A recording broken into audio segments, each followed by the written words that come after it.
Hey guys, so lately if you watched my romp video, you should have seen I was on my wheel horse, and it's been getting a little tired, and sure it's great in the mud, but it's getting tired, the train needs rebuilt. I never wanted to mud with it. I just wanted, to do yard work and everything like that. So I kind of need a new tractor, and you can see my Dynamark here on my stand. But before we get to that, like I said, I was going to build this Mower here, which I still am. But I wanted to do it right and completely revamp the whole tractor. So I figured it would be a little bit easier for me to make a just trail mud tractor quickly so I can ride with my friends out of the Dynamark. So we'll get to that in a moment. So on a beautiful 50-degree January day, which is not a common thing around here, it's normally in like the 20s in January, but if you can see my quad behind me, I got it washed today, as well as all the other projects around here, all to clean out here and sweep my whole building out, all to get this stand out so I can get my Dynamark up and up. Well, I got everything out. I actually have a lot more workspace now. I cleaned off my workbench so we can do some work. It was cluttered before, nothing was organized. It just gets like that every couple months and I have to completely redo it. But, so, besides cleaning everything today, which was great, I needed to do that, I did fix the hood. On the last romp I took this, I hit a tree. You can see the screws there, or the bolts, I tried to hide them. But the hood was cracked and I plated it. It was cracked up and along here. So, that's all well and good. But you haven't heard me say before, this Briggs engine was getting pretty tired and smoked tremendously. If you look at my video, Mud Mower finds a deep hole or something like that, you guys can check it out. This engine smokes so bad. The clutch, let's see if I can get up in here. My homemade clutch setup, I don't even know where it's at. It's been so long. Oh, right here, it's that double pulley clutch. It never really released the belt right either. So I would have to pull out in first and I could never stop. I had to put it in neutral. So it stalled a lot with the pull start. And it was just getting old.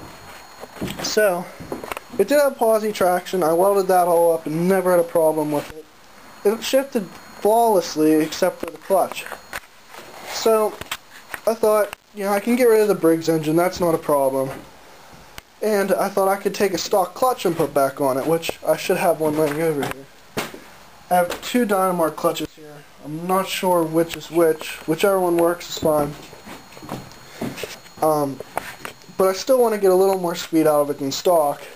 But with the stock Dynamark clutch, it goes up by the pulley. And right now I have a 7.5 to 7.5 in the back as my setup. So, with the stock clutch, I'm going to have to go back down like a 3 or something. So I'm going to have to, the stock clutch just comes up in here, and it would be hitting this pulley right now. So, with all that said and done, well, I could always put a smaller one in the rear, you'd think. But with this setup, when I shift, see if you can see, it comes the whole way over here, so that will make it very hard for a smaller belt. So, it's falling off. But yes, so I'm going to have to do something like extend this shifter before it bends, or something like that, so that everything can work. That should not be the biggest problem, but I do have some work ahead of me. But if you heard me say before, this old tired Briggs engine will be coming out for another project sometime, but it wasn't even designed for this engine. I had it for a whole nother, it's a whole nother story. But so I have this 9 horsepower overhead valve Kawasaki. I guess they put those in John Deere's right here. I don't know if it runs or not. I'm sure it probably does. Has good compression. I got it at the junkyard a couple years ago. It's just been sitting, so I figure I can try it out in this. It should have a little more power, but I'm leaving it governed unlike this engine. And I'm getting rid of the hand throttle because it's just got in the way whenever I was steering. So I'm going to probably put a foot throttle on it as long as that engine will run. So this engine's going to come out, and I have to do the whole belt setup. So I'm going to get to work here tonight and try at least get this engine out. So we'll see you back in a second. Okay, so if you can see, the gas tank is removed. I took that off for easier access. The throttle's gone. So everything with that, I had to take the air filter off, and yeah, it wasn't very much. So all I really have to do now is unbolt the engine, because I took the belt off, just hanging there. But I did run into one problem, which I have no idea when I did this. I don't remember it at all. Yeah, I have no idea when I did, how or when I did that, but I went to take the pulley off, and I'm thinking it's probably 9/16 or 5/8, and yeah, 9/16 didn't go up on, and then 5/8 went over it. I'm sure you can't see it on the camera, but I put an Allen bolt in there. Wow, I don't remember that at all. So yeah, I'll get back to you guys here whenever the engine's out. And yeah, so right now I just have to unbolt the engine, get the pulley off, unbolt the engine, and then take this hood strap off. But the hood might be coming off with it because I don't want it hanging. So I ended up just taking the hood off because it was all in the way, and it needed to come off anyway.